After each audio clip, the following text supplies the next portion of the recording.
Well. Welcome back to this week's episode of the ANNETTE Live Talk Show. And who have I got this week?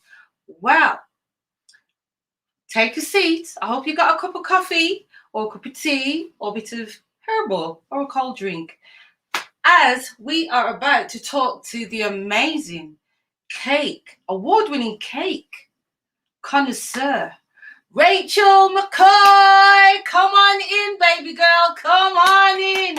Hey.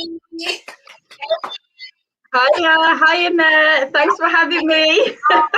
It's a pleasure and an honor to have you present in the house. So, how are you, Rachel?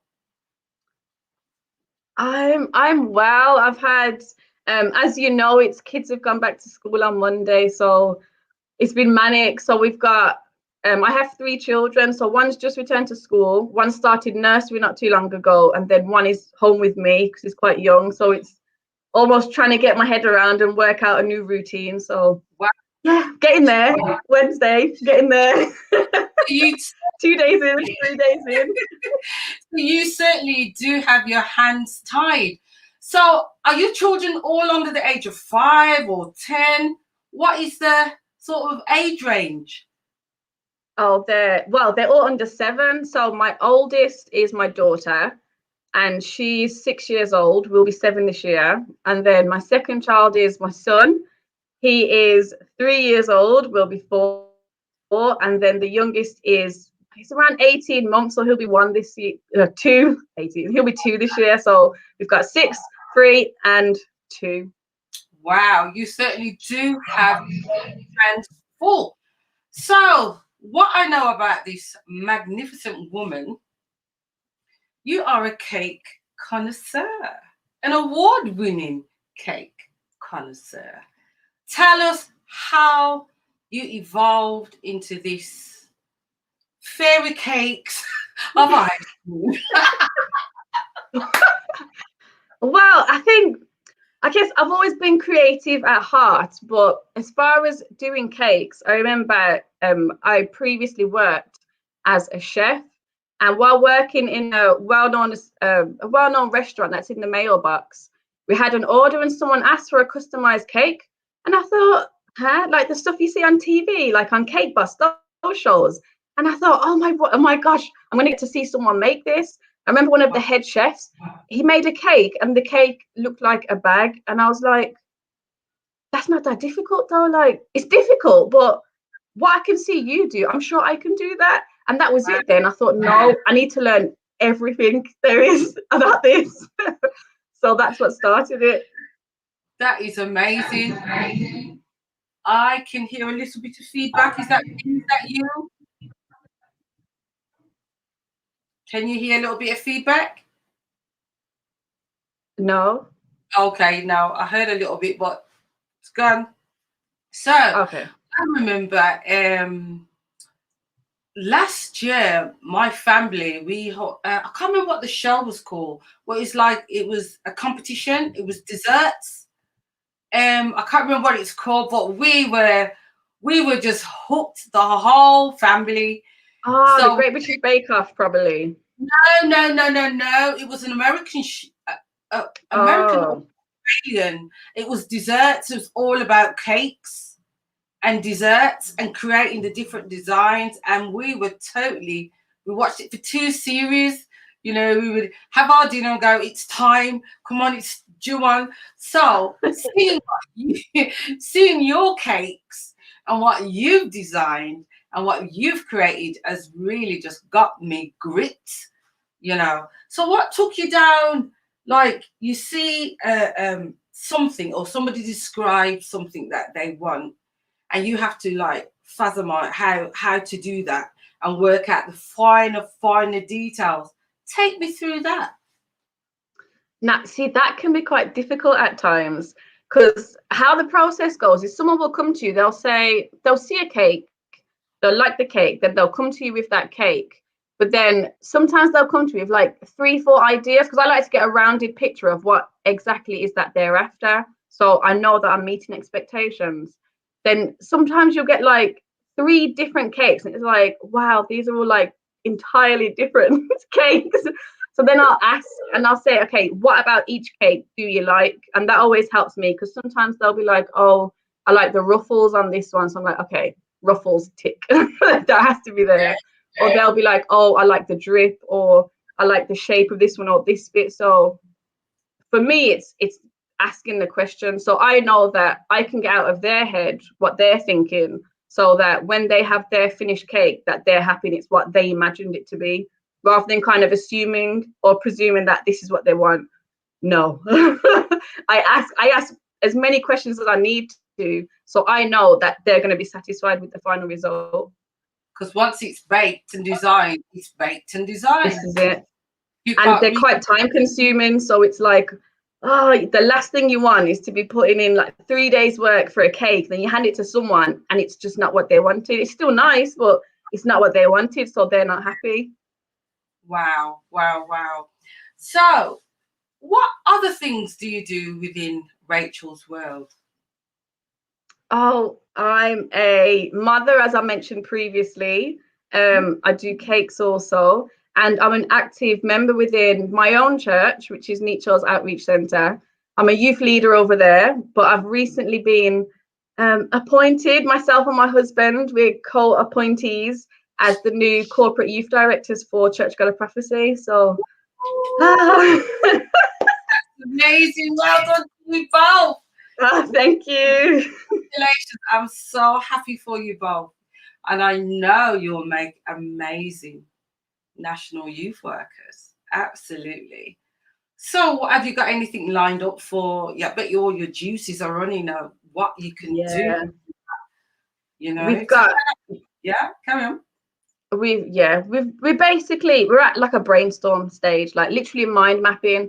We've got, oh, wouldn't this be good, wouldn't this be good, oh, we've seen this could be done, this could be done. So it's like, okay, let's get all this out of our minds, get it onto a piece of paper, but these will be our ideas. But then let's also see what the people who are currently in those roles, what they think, because they have more experience than we do on a bigger scale, if that makes sense. Although we've been youth leaders, it's only for one church and one set of young people.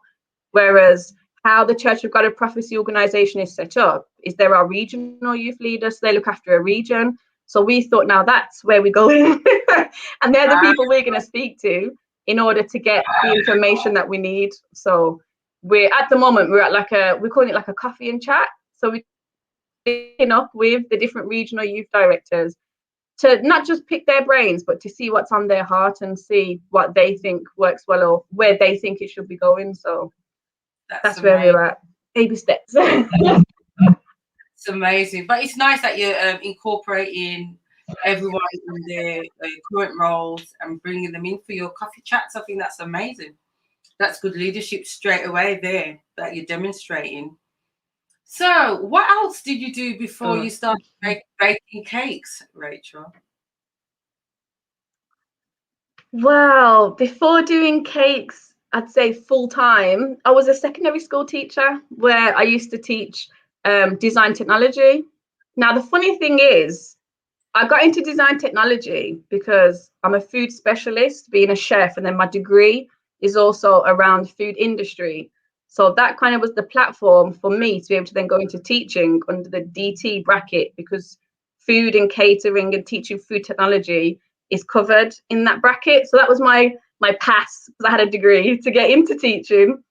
And so although my specialism was food and I could go into a secondary school tomorrow and teach food or teach a food curriculum, I ended up landing a job in a boys' school teaching woodwork and product design, which was so it's good times though.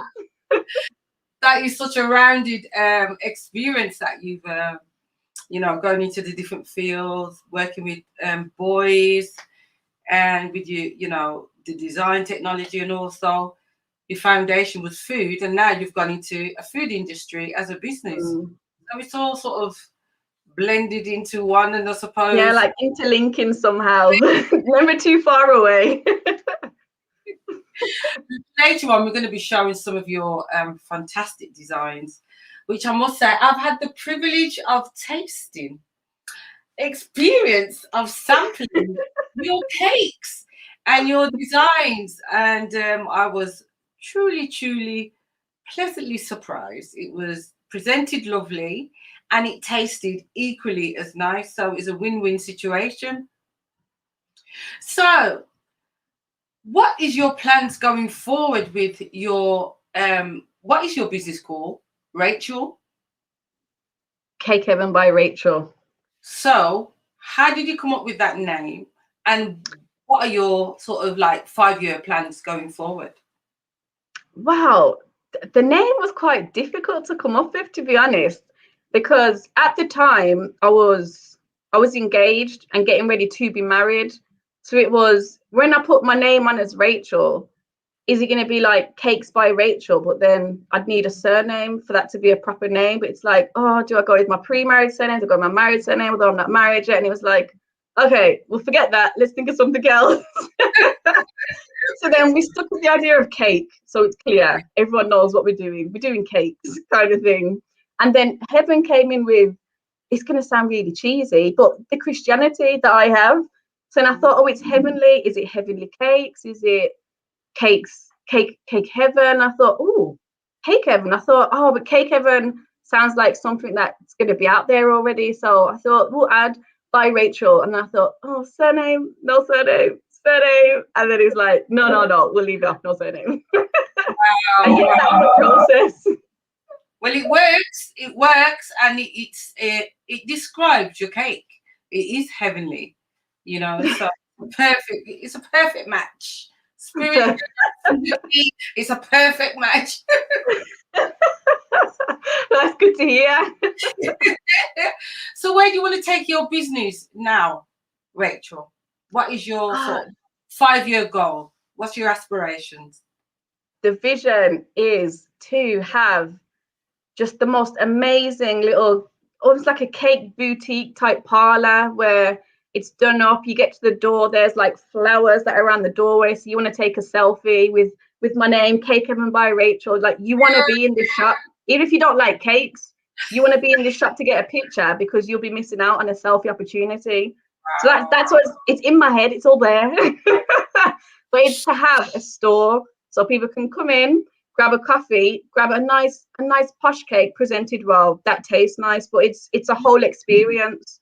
And I'd love to have a premises, so then I could do things like cupcake decorating classes for, say, hen parties or children.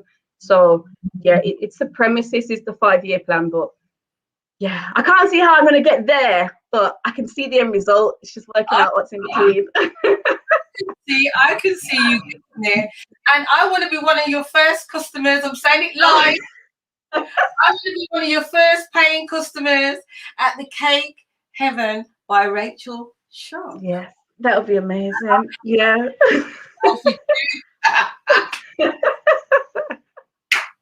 I'm looking. Well, that is a good aspiration. That is good. Dreams. You know, we have to dream and reach that goal. And it's a good, like being a good role model for your children as well. Showing them true. They can have aspirations to reach their goals, their dreams. Look, mom did it. You know, look what dad's doing. You know what I mean? So yeah. So keep up. So I think I want to start showing some of your designs. So good. And I just want to say, all our listeners, our radio listeners, you know, go and check out Rachel. Go and check her out. So let's see if we can show some of your cakes. See? Wow. That is beautiful. Oh, this was one this week, the Hot Wheels theme. That is beautiful. Wow. Oh yeah, that's all edible as well. So the sails in the side, I mean, they won't taste nice, but they are edible. Yeah, so take us through the design. Yes, this was a white chocolate cake. So it's vanilla cake, then inside was like a white chocolate buttercream. And then to follow through the white chocolate, because this was a design what you want kind of thing. So we know it tastes nice, and like we trust you. So sometimes I have customers come to me and they'll literally say, like, do what you want kind of thing. Here's the money, this is the size I want, do what you want. So this was one of those moments. So I thought, oh, let's, because it's white chocolate, we'll keep the theme of like the whites and the muted tones. And yeah, the edible sales, I thought, no, we need some height, something extra on this cake just to bring it over. And I thought, I've done enough drip cakes, what else can we add? So that's where I come up with the sales to go into the side. And I thought, yeah, that's it, it's done. Amazing. Can we look at the first one again? The first cake that was shown. Oh, so, yeah, the money drip cakes. What do you call that? Money drip? Yeah, the money drip cakes. These are populars. These are one of the popular ones. Oh, wow. Wow. So, yeah, this was for an 18th birthday. And, yeah, it has the flecks you can see are edible silver, so you can eat it. Then all the notes on the side, the £50 notes, they're edible as well, so you can eat your money. You create money as well. Look at the attention to detail. Yeah, you can eat it all. So yeah, then they wanted some kind of flowers on. They wanted it pink and kind of girly, but then this was one where it was like a back and forth. So it was like they wanted pink and silver and girly, but then I was like, no, because if we go with the fuchsia pink, it's garish, and we're not doing a fuchsia pink and a silver drip because, no offense, but it's, you know, it's just not the aesthetic, the aesthetic that I thought they wanted. So I thought if we go with the muted pink, then it's a lot nicer with all the extra stuff that's going to go onto the cake. So yeah, they agreed with me, and we went forward, and they were like, oh my gosh, it's perfect. Wow. You see, this is it. I can see the end result. So yeah. Well, sometimes you do need that little guidance from the specialist. And look at this. Tell us oh yeah, so this was a cake that was ordered by a lady. Well, it's my hairdresser actually. I can't wait till she opens back so I can get my roots redone. But yeah, so this was ordered by my hairdresser, and this is her husband's favorite cologne that he wears. So she said, like, is there a way you can literally make the bottle into a cake? I said, of course. Wow. So that's what she did, and she calls him King quite a lot, or Kingy is his name. So we added the crowns. I added the crowns onto it to help tie in with that for her. So yeah, it's the little things sometimes that customers really appreciate, where you pick up on little things in the conversation. The little touches, yeah. So you have to listen keenly. Yeah, definitely. What about this one? Oh yes, the Trinidad Tobago cake. Now someone saw this cake, but they saw the Jamaica version that I have on my page, and they said, "Can I have this cake? But can it be a different country?" I said, "Of course." So yeah, on top it's the edible flags. That's the edible flag that's draped over it, and this was actually a rum cake. Jamaican rum cake that was inside. So it was boozy with Ray and his nephew. But yes. That was a rum cake for someone else, like, oh, 70th birthday. I love doing cakes like that, like special occasions. And I especially love when, so on an occasion, I have a family and I've done the wedding cake, then I did the baby shower cake, and then I did the christening cake, and I did the first birthday cake for the same family. And I enjoy that. So, yeah. You see, I tell you, what I like is that everything on the cake is edible. So not all the time, but when it's asked for, definitely. That is amazing. So what would you like? How could you tell the viewers how they can get a hold of Rachel?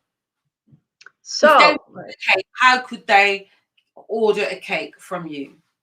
Wait, am I pointing? Okay, there we go. So so behind me is actually, that's my business card. Like, if you order a cake, you'll see in one of the boxes. But I have a website which, okay, wait, let me go. Okay, there we go. So I'm on Instagram. I got there eventually. So yeah, on Instagram, I'm on Facebook also. Not so much Twitter, but it is there and active. But you can also send an email. The email's active. The mobile number is WhatsApp only. It helps me manage things if it's just messages that come through, so I can track things a bit easier rather than phone calls. So the numbers are WhatsApp only. But outside of that, I do have a website which is literally www.cakeheavenbyrachel.co.uk. Oh, there it is. Hold on. There we go. So the website just on the other side. But yeah, but if you type into Google Cake Heaven by Rachel, it'll pop up. Wow, wow, that's amazing. So you touched on church.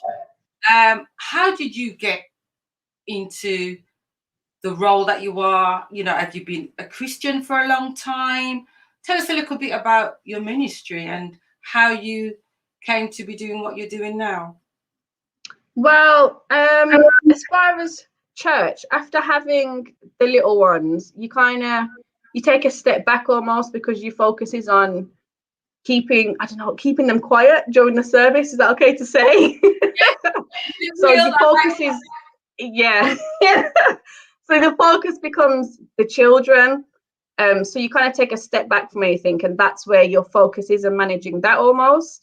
But then when I had my third child, which is my son, my youngest son, when he was only a newborn, I just felt I don't know, I can't explain it. I'd say it's almost like a pulling, like a pulling in my belly almost, is the only way I can describe it.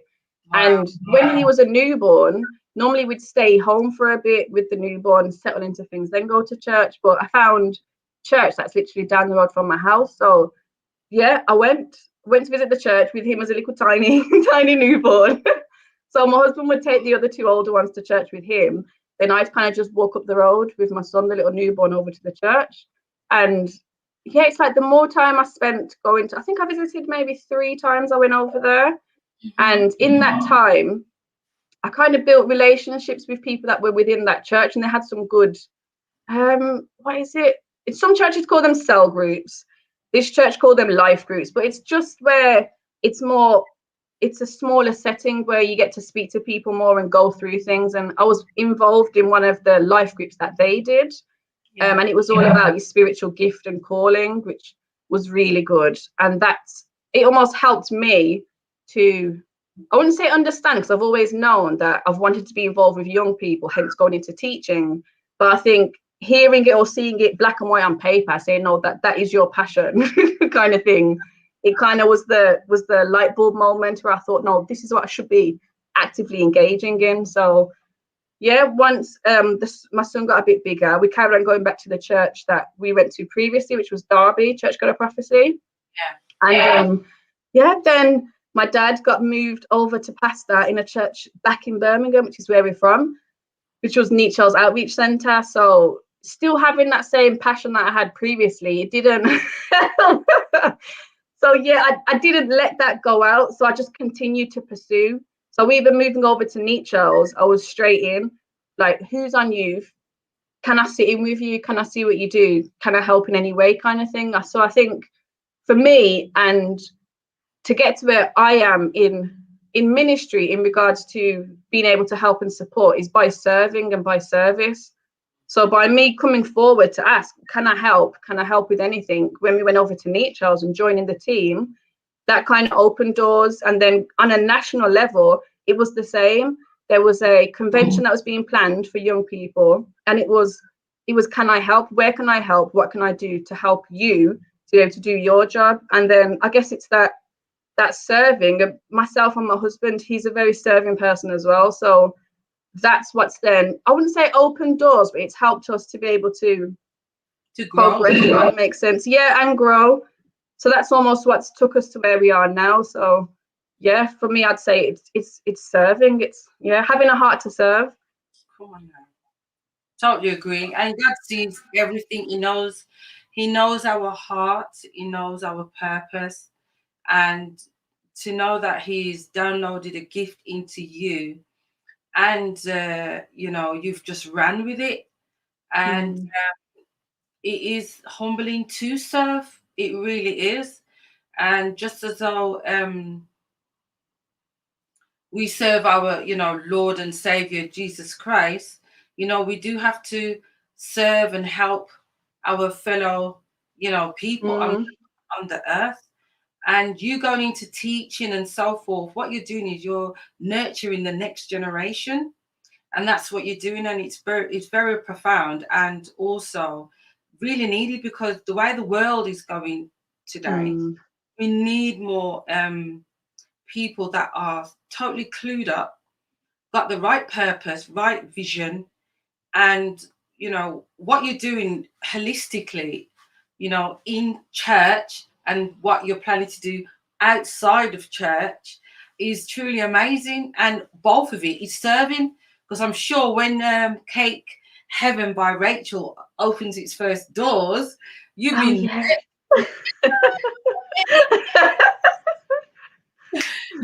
I know that the warmth that they're walking into is going to make them feel good.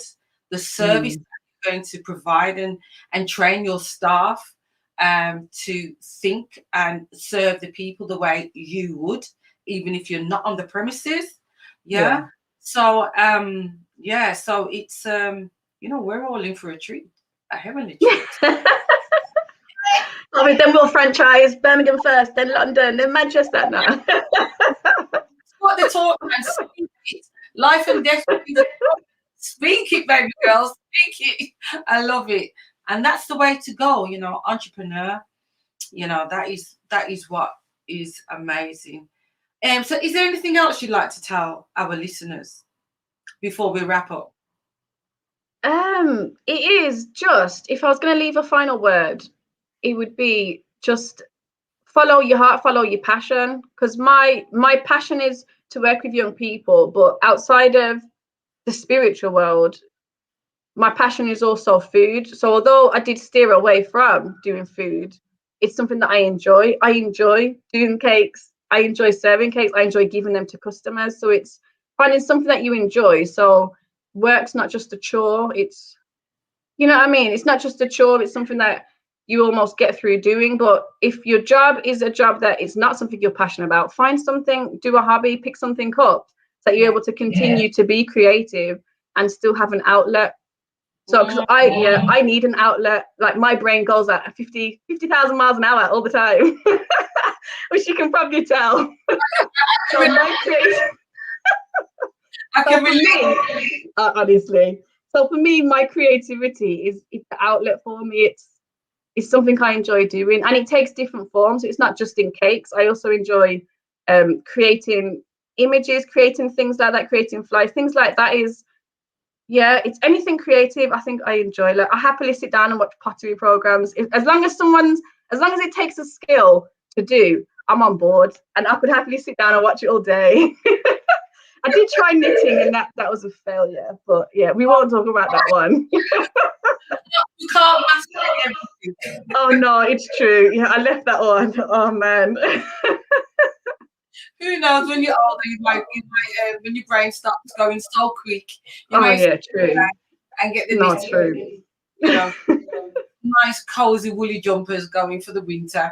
Sounds good. Man, I tried to start with like a hat, and I got a piece that was like that big, and like I looked, and the stitch was it just wasn't right, and the perfectionist in me was like, nah, this, you failed the swatch. So that was it. Then I put it down, man. I left it, man. We do pick up back the needles. You can do me a hat and man.